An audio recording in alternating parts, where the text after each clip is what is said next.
Halo teman-teman, bagaimana kabarnya? Selamat datang kembali di channel Belajar Kimia Organik. Pada video kali ini kita akan belajar mengenai struktur dan sintesis senyawa-senyawa aldehida dan keton. Sebelumnya, jika teman-teman ingin memberikan komentar ataupun pertanyaan, silahkan tuliskan di kolom komentar. Seperti kita ketahui, senyawa aldehid dan keton ini memiliki ciri struktur seperti ini ya. Misalnya di sini vanilin. Teman-teman semua tahu vanilin di sini memiliki gugus aldehid yaitu karbon yang mengikat oksigen dan hidrogen. Misalnya ada benzaldehid yang baunya mirip kacang almond. Di sini juga sama punya gugus aldehid, tapi di sini sifatnya aldehid aromatik sama dengan vanilin. Selanjutnya ada sinamaldehid yang bisa kita dapatkan dari kayu manis ya teman-teman. Di sini juga aldehid yang terkonjugasi dengan aromatik. Selanjutnya ada formaldehid.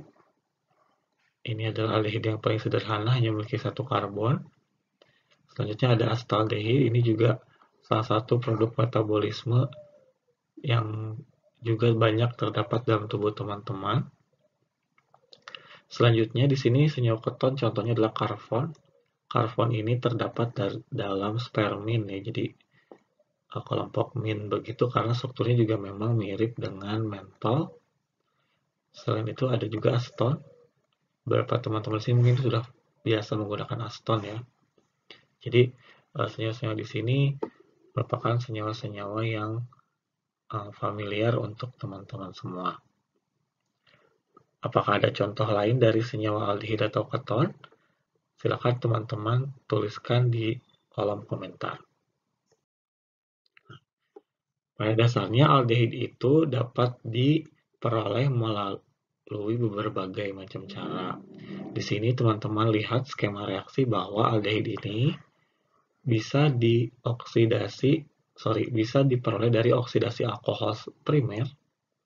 Jadi kalau alkohol primer dioksidasi maka kita akan mendapatkan senyawa-senyawa aldehid, dan atau kita bisa juga lakukan reduksi terhadap asam karboksilat. Jadi kalau asam karboksilat, karena dia juga memiliki struktur karbonil di ujung gitu ya. Ini atom karbon di ujung sama seperti aldehid dan alkohol primer, maka ketiganya ini memiliki hubungan sintetik. Secara kimia itu memiliki hubungan yaitu tadi oksidasi dan reduksi. Begitupun kalau kita ingin dapatkan alkohol primer dari suatu aldehid, maka kita bisa melakukan reaksi reduksi. Atau kita juga dapat mengkonversi aldehid menjadi asam karboksilat dengan cara reaksi oksidasi. Jadi itu adalah cara kita untuk melakukan konversi dari alkohol menjadi aldehid, menjadi asam karboksilat atau sebaliknya. Nanti kita akan pelajari juga reagen-reagen yang digunakan untuk melakukan konversi tersebut. Jadi konversi ini walaupun digambarkan dengan O atau H, tidak berarti bahwa reaksi ini terjadi dengan oksigen atau hidrogen begitu. Jadi nanti kita lihat bagaimana cara kita mengoksidasi untuk masing-masing senyawa ini ataupun mereduksi masing-masing senyawa ini. Oksidasi alkohol primer yang dapat dilakukan untuk mendapat aldehid diantaranya adalah oksidasi Swern. Oksidasi Swern ini dilakukan dengan mereaksikan alkohol primer dengan DMSO. DMSO itu dimetil sulfoksida, begitu. Dimetil sulfoksida dengan oksalil klorida. Jadi oksalil klorida itu seperti ini strukturnya.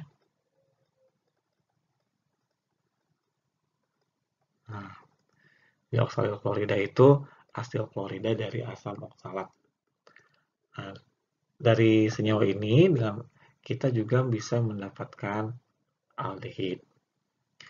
Contoh lain di sini kita punya bentil alkohol dilakukan oksidasi Swern Kemudian di sini di akhir reaksinya kita beri basa untuk menetralkan produk samping yang mungkin terbentuk sehingga diperoleh benzaldehid. Nah, teman-teman juga bisa melakukan penelusuran literatur atau misalnya searching untuk mendapatkan mekanisme oksidasi Schwann gitu. Seperti apa sih oksidasi Schwann antara alkohol dalam DMSO dan oksalklorida sehingga diperoleh aldehid. Selanjutnya, oksidasi alkohol primer yang dapat dilakukan untuk mendapatkan aldehid adalah dengan oksidasi menggunakan PCC. PCC itulah piridinium klorokromat. Jadi kalau dalam bahasa Inggris ini PCC gitu ya. Nah, di sini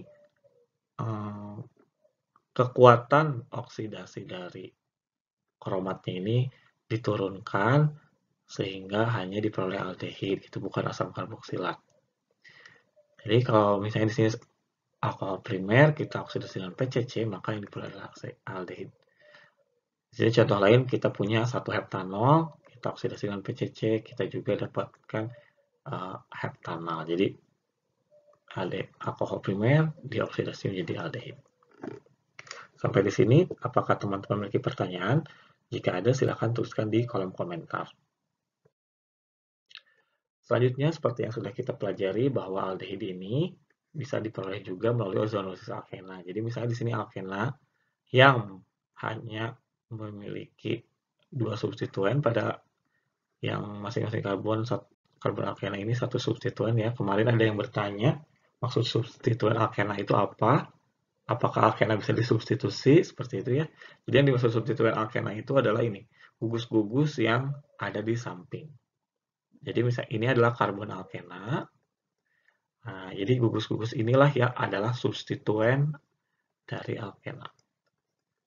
Jadi kalau misalnya di sini ada hidrogen, maka substituennya ada 3. Dan seterusnya. Jadi kalau misalnya alkenanya tersubstitusi, di sini ada 4. Gitu kan.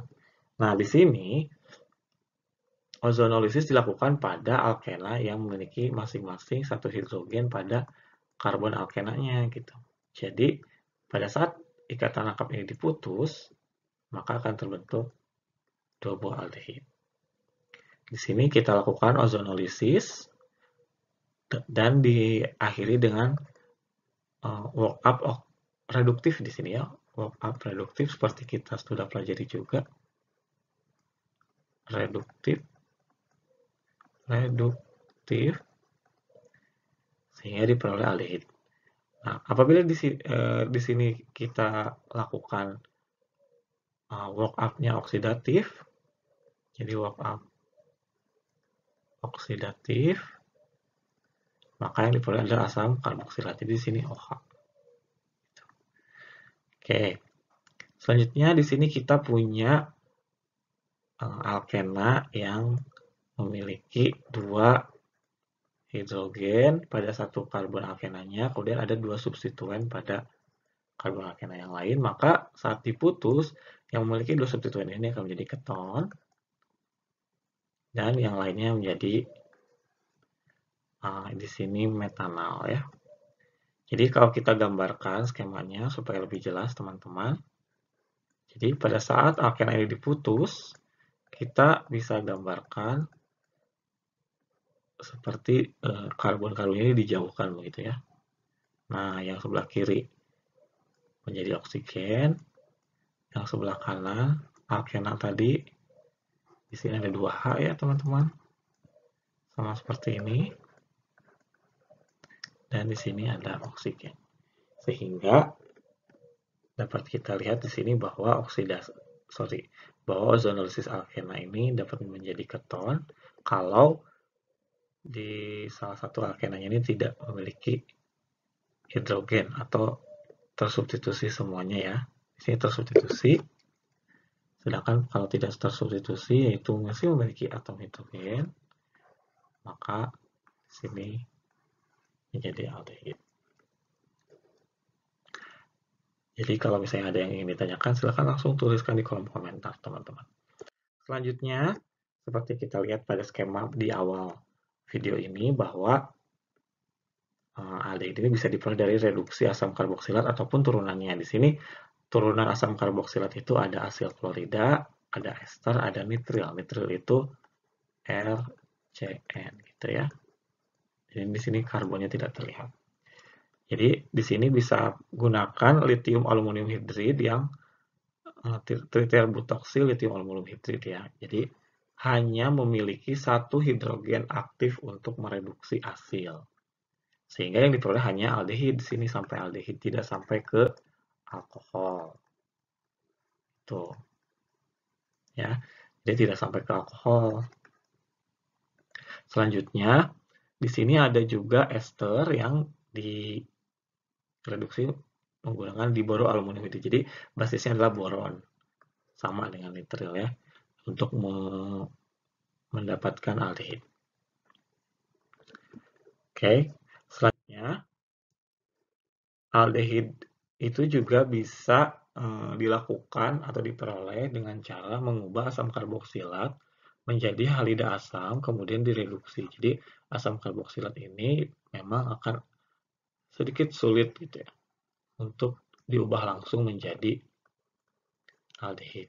Jadi kita ubah dulu menjadi tadi asil, begitu atau ester mungkin ya, ester kemudian direduksi. Jadi asam karboksilat agak susah untuk langsung menjadi aldehid. Nah, selanjutnya teman-teman di sini silakan coba untuk mentransformasi senyawa-senyawa berikut sesuai dengan reaksi-reaksi yang sudah teman-teman pelajari. Bagaimana cara memperoleh senyawa-senyawa ini ya. Jadi, misalnya di sini kita punya toluen, kemudian kita ubah menjadi asam karboksilat pakai reagen apa di sini gitu ya. Selanjutnya dari asam karboksilat menjadi asil klorida itu pakai reagen apa? Kemudian asil klorida direaksikan dengan apa di sini sehingga diperoleh aldehid di sini.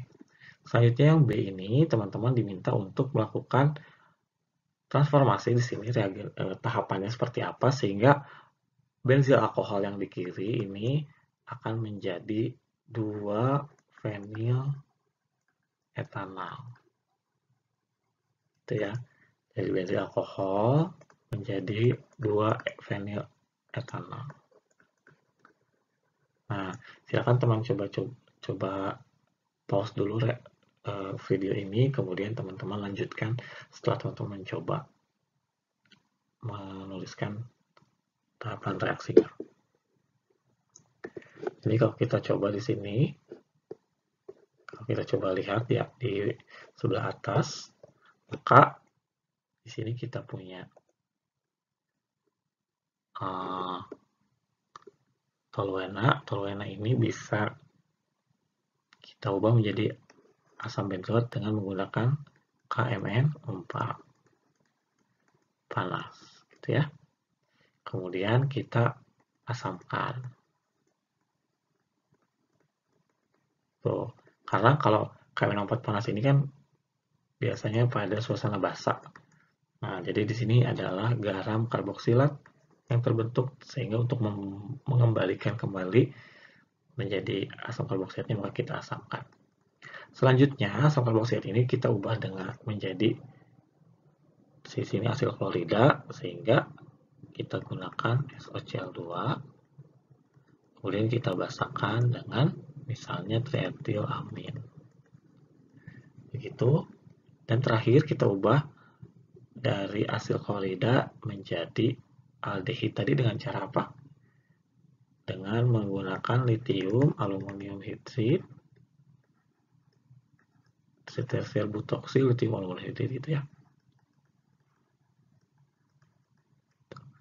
Kemudian kita hidrolisis, jadi diberi air, sehingga kita peroleh aldehid. Nah, untuk yang bawah silakan teman-teman coba ya. Kita lanjutkan dulu ke pembahasan berikutnya. Selanjutnya, untuk keton juga sama seperti tadi, aldehid bisa dilakukan melalui ozonolisis alkena. Jadi alkena ini kita ozonolisis sehingga bagian alkena yang tidak memiliki hidrogen ini akan menjadi keton. Di sini keton, dan yang sebelah kanan itu menjadi aldehid. Sebelah sini menjadi aldehid ya. Oke, ini contohnya masih sama dengan di slide sebelumnya. Selanjutnya, keton aromatik juga bisa dilakukan melalui reaksi Friedel-Crafts seperti yang sudah kita pelajari pada bagian benzena atau reaksi-reaksi pada senyawa aromatik. Jadi di sini kita reaksikan benzena dengan asil klorida dengan katalis AlCl3 sehingga diperoleh alkil aryl keton. Misalnya kalau kita lakukan terhadap benzena biasa. Atau misalnya kita bisa juga peroleh di aryl keton kalau kita mereaksikan benzena dengan benzoil klorida dengan katalis AlCl3. Jadi ini masih seputar reaksi-reaksi yang sudah kita pelajari. Kita ingat kembali ya teman-teman. Selanjutnya, mirip dengan tadi aldehid dari alkohol primer, di sini keton bisa kita dapatkan dari alkohol sekunder. Jadi alkohol sekunder kita reaksikan dengan DMSO dan oksalyl klorida seperti tadi aldehid, maka yang diperoleh adalah keton. Gitu ya. Jadi alkoholnya berubah menjadi keton. Karena di sini tidak ada hidrogen. Mirip, reaksinya mirip dengan cara kita mendapatkan aldehid. Selanjutnya, di sini yang sedikit berbeda adalah keton bisa kita dapatkan dari nitril melalui reaksi ini, nitril dengan reagen Grignard. Jadi di sini teman-teman sudah mengenal reagen Grignard. Di reagen Grignard, gitu ya. Sehingga diperoleh di sini adalah imina yang berkaitan dengan magnesium begitu ya. Jadi mirip, sebetulnya sudah mirip dengan keton. Di sini C rangkap N. Kalau keton kan C rangkap O seperti itu. Kemudian kalau imina ini kita hidrolisis, maka yang diperoleh adalah keton. Contoh lain di sini kita juga bisa melakukan reaksi dari nitril dengan alkil litium sehingga diperoleh galam imina litium di sini. Mirip juga dengan tadi yang menggunakan reagen Grignard magnesium. Selanjutnya kita hidrolisis sehingga diperoleh suatu keton di sini ya, suatu keton. Sampai di sini ada pertanyaan teman-teman? Silakan dituliskan di kolom komen. Jadi ini contoh lain. Misalnya di sini kita punya 2 cyanopropan direaksikan dengan alkil magnesium bromida dalam keadaan kering ya, sehingga diperoleh isopropil fenyl keton di sini. Jadi itu bisa teman-teman lakukan untuk memperoleh keton dari nitril. Ini juga sama. Contohnya di sini kita punya nitril, kemudian kita reaksikan dengan alkil litium sehingga diperoleh alkil aryl keton. Nah, di sini teman-teman silakan coba untuk melakukan reaksi ini ya. Ada 3 tahapan reaksi, ada 3 skema reaksi. Jadi bagaimana teman-teman dapat memperoleh senyawa-senyawa di kanan aldehid ini atau keton dari senyawa-senyawa yang di kiri melalui serangkaian tahap reaksi. Silakan teman-teman pause dulu video ini, kemudian teman-teman coba dulu sendiri, kemudian nanti kita coba bahas. Oke, di sini kita coba bahas reaksi yang baru ya, berarti yang ketiga. Di sini kita akan coba mengubah alkil bromida di sini. Jadi di sini alkil bromida kemudian menjadi alkil menjadi suatu nitril ya. Nah, bagaimana teman-teman mengubah gugus Br ini menjadi nitril? Seperti kita ketahui bahwa penggantian gugus namanya adalah reaksi substitusi nukleofilik. Karena di sini leaving groupnya adalah Br-, kemudian yang terikat adalah Cn-, ya. Pasti substitusi nukleofilik sehingga yang kita gunakan di sini adalah NaCN dalam pelarut yang aproteik. Seperti kita sudah belajar, misalnya di sini pelarutnya kita gunakan trietilamin gitu ya. Misal. Atau DMSO juga boleh. Atau DMF atau DMSO gitu ya. Jadi kita bisa pilih salah satu pelarut ini. Karena ketiga protein ini kan pelarut aprotik. Selanjutnya, bagaimana kita mengubah CN ini menjadi di sini. Nah, seperti kita ketahui bahwa CN ini bisa diubah menjadi keton melalui struktur iminium tadi. Jadi di sini misalnya kita ubah menjadi NLI gitu ya. LI. Seperti ini kurang jelas. LI. Di sini ada karbon, terus di sini penil ya. Karena ada satu karbon lagi setelah CN. Jadi ini CN itu yang ini. Kemudian karbon yang ini adalah CH2 di tengah itu. Selanjutnya kita punya di sini dua karbon tambahan. Sehingga di sini ada dua karbon jadi 1, 2. Selanjutnya kita hidrolisis menjadi keton yang sebelah kanan. Nah, bagaimana cara kita mengubah CN ini? CN ini ya menjadi tadi tambahan dua karbon. Itu berarti kita menambahkan etil litium. Jadi etil litium. Jadi dua karbon litium. Tuh. Sehingga kita peroleh dua karbon tambahan dan menjadi imina di sini ion imina litium, dan saat kita hidrolisis menjadi keton di sini. Bagaimana teman-teman bisa dipahami? Nah, untuk soal yang lain, nanti teman-teman silakan coba untuk melengkapi skema reaksinya. Baik teman-teman, itulah video kali ini. Jadi sudah panjang ya ternyata pembahasannya. Teman-teman sudah mengikuti terus video ini sehingga kita sampai pada pembelajaran mengenai aldehida dan keton. Khususnya untuk pengetahuan struktur dan cara-cara kita mendapatkan fenilaldehida dan keton. Demikian video kali ini. Semoga bermanfaat bagi teman-teman. Silakan subscribe dan nyalakan tanda notifikasinya supaya channel ini terus memberikan manfaat bagi teman-teman. Terima kasih atas perhatian teman-teman semua. Sampai jumpa pada video berikutnya.